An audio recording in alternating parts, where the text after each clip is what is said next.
Hello everyone, it's Nort, and here's a little intro video for my Resto spec for my Druid. Just close my little quest window.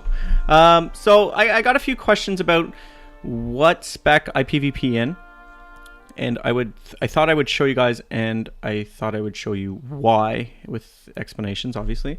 So obviously level 90, and I primarily PvP as Resto. In the odd time, I will PvP as Boomkin when I get bored, I guess, or when, I don't know, when it's like if I'm ever specifically queuing up for something like Alterac Valley. I don't usually heal Alterac Valley. I don't really like Alterac Valley anymore because we don't win very often, and the Horde seems to have an issue with that. Moving along. So, I mean, the WoW's changed quite a bit.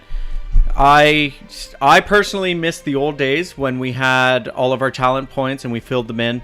It gave me a sense of entitlement. I got to pick exactly where my points went, and it made me feel more involved with my character instead of like, now I feel like it's like herp-a-derp. I get 6 points when I'm level 90 and it's good to go, and I get to choose only a few things. It's not that great. I miss the old ways, and I read an article recently that Blizzard was planning on bringing the old ways back, and I got all excited. Anyways, so here's my explanation. In the first tier, I always choose Displacer Beast. If you've watched my PvP video, because I only have one up, you'll know why. It is a great way to evade melee. If you're being CC'd, it's a great way to get out of it, and I find it awesome. It doesn't actually get you out of like entanglement or I don't know what else, fear or anything, but when you're getting in trouble, it's kind of like an oh shit button. If you mix it with, if you follow my cursor, Nature's Cure. Nature's Cure and Displacer Beast removes most of the poisons or anything that it's on you, or any curses if warlocks have done something to you like that, because they seem to be the ones who mainly do that, or even any magic. It will remove all of it, and then Displacer Beast, you're golden. You're good to go. Why I wouldn't choose Wild Charge? Wild Charge is fun, but I personally get more use out of Displacer Beast. I like the non-shapeshifted ability is to fly to an ally's position. Okay, that's great. If there's an ally around. That's the other thing, and just because you're flying to an ally's position doesn't mean that they're exactly going to help you. Does that make sense? It's mostly useful if you're a Moonkin, or if you use Travel Form a lot, which I do not in a battleground. I usually just mount up or fight till the end. Feline Swiftness. I personally find this the most useless talent unless you're feral. So it's just comparing them to the other two that are in that tier, absolutely, Displacer Beast is the one for Resto. The next tier. Now, I've seen people argue about this one, why you wouldn't pick Renewal.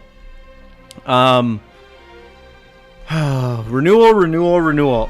It has a 2-minute cooldown to start, and it instantly only heals you for 30% of your maximum health.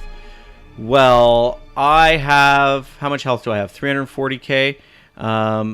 Nature's Swiftness actually increases the crit chance by 50%. So you're almost, if you have high crit, you're basically guaranteed that Nature's Swiftness is going to give you a crit. So if you did Nature's Swiftness mixed with Healing Touch, you'll get, like, let's try it right now, 105,000. Renewal would give me around 100,000, but the chances that I could get a crit are way higher. I would probably go with Nature's Swiftness. That's just me personally. I can also use Nature's Swiftness on someone else is the big thing for me. So that's like my main reason for choosing it. It has more versatility than just Renewal on its own. Cenarian Ward. Okay. At first, this seems like a great talent, but once you see it in action, it really isn't that strong. And the way druids work, we have more heal over time spells than anything. So Cenarian Ward, that's great. It gives me another hot for someone else.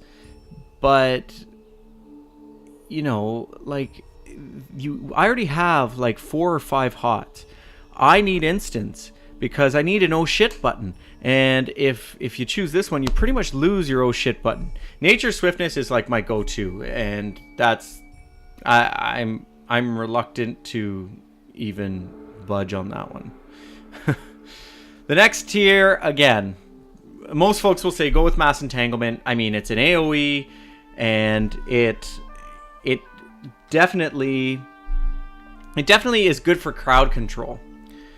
I recently switched to Typhoon because I've started doing arenas more, and I find that Typhoon is more.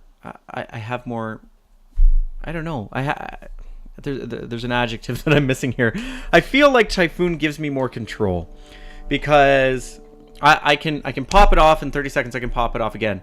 Yes, Mass Entanglement has a 30-second cooldown, but at the same time, entanglements are broken so quickly that I'd rather have something that I can constantly rely on. Fairy Swarm, I've never used it, honestly, and I don't really care for it. The next tier is another one that I get into arguments over. Oh, Soul of the Forest. You gain 75% haste for your next spell when casting Swiftmen. It's great, but I've never really had a problem with haste, especially in a battleground. And none of the rest of it doesn't benefit me. Incarnation. The reason why I go with this one is more for the instant regrowth. Really good oh shit button. You can spread the love with Life Bloom during it, because then you can cast Life Bloom on as many people as you want. So, you know, like, and Entangling Roots becomes quicker to cast, and it's a good backup. It also increases your armor, so you can take more damage. So that's why I mainly stick to that one. I know people who say, well, Force of Nature if you're Restoration, because you get your treants and they heal. Well, the thing is, though, if you've ever seen those treants heal, they really don't heal for all that much, and it's really not worth it. Incarnation, you can get so much more HPS compared to Force of Nature, by far. Disorienting Roar. It's good to have. It's only a 3-second stun, really. Well, it's disorienting. And it is AoE as well. 30-second cooldown. It's not bad. It's good for crowd control, especially in battlegrounds. I find more than arenas. I find in arenas, especially 2v2s, I don't really have that much of a problem CCing. That's really not an issue. Ursul's Vortex is good for melee, and that's all it's good for. Because of the length of time that it lasts, and the amount of time you could get away from a ranged from the amount of space you need to cast it, it doesn't make it worth it. So for me, not really a good one. I've used it in the past, but I've actually since switched to Mighty Bash, as you can see. And it does stun the one person for 5 seconds. In an arena, this is golden, because if you can get that off, stun, and then your DPS comes in 2v2 and just hammers him down, then you Typhoon him, and then you Entangle Root him, you're golden. As well as I'm a Tauren, so I have War Stomp. So mixed with whoever else is with you and their stuns and their CCing ability, pretty good if you just go gung-ho on a healer like that. That would be my advice, to take Mighty Bash. Now the last one. As a PvE, I would prefer Nature's Vigil. Gives a nice boost to your healing for 30 seconds.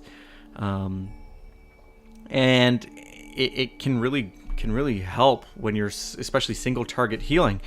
But in a PvP type of environment, in my opinion, not really worth it, because if you were popping it constantly in a PvP environment, you would have it up for 30 seconds and down for a minute before you could do it again. It's not that it isn't a good talent, but Heart of the Wild, I'll explain in a second. Dream of Cenarius. Okay, it's a passive ability, and at least for the restoration side of things, Nourish, Healing Touch, Regrowth, increased damage done by your next 2 Moonfire or Sunfire casts by 50%. Okay, well, considering that we're going the healing route, I'm really not Moonfiring all that much because I'm trying to conserve my mana. And the only time that I do Moonfire is if someone has like a tiny little sliver of health and I'm really just trying to knock them over that ridge. Which brings me to the Heart of the Wild, why I would want something for DPS. Now, increases stamina, agility, and intellect by 6% at all times. That's great, because intellect is key. When activated, dramatically improves the druid's ability to perform roles outside of their normal specialization for 45 seconds. Grants the following benefits based on current specialization. While in bear form, well, you know what? I'm not even going to read the bear form one because I'm going to tell you what I do. I use it for my tree cat spec, okay? While in cat form, agility, hit chance, and expertise are increased. When you're in cat form, it's pretty much like you're in cat form, but spec'd for it. So you can dump out 200k DPS real quick. And you know what? In one of those scenarios where you're really trying to hammer down a healer, and we've got him stunned, I can just bang Heart of the Wild, go into cat form, mangle, rake, and ferocious bite. And I've gotten him down by 150k right there, on top of the DPS that my partner's doing, and we can literally win an arena like that within a minute. So, thanks everyone for watching. Please feel free to leave your comments below. Please like my video, it really does help. Subscribe, follow me on Twitter, like me on Facebook, and I will see you guys soon.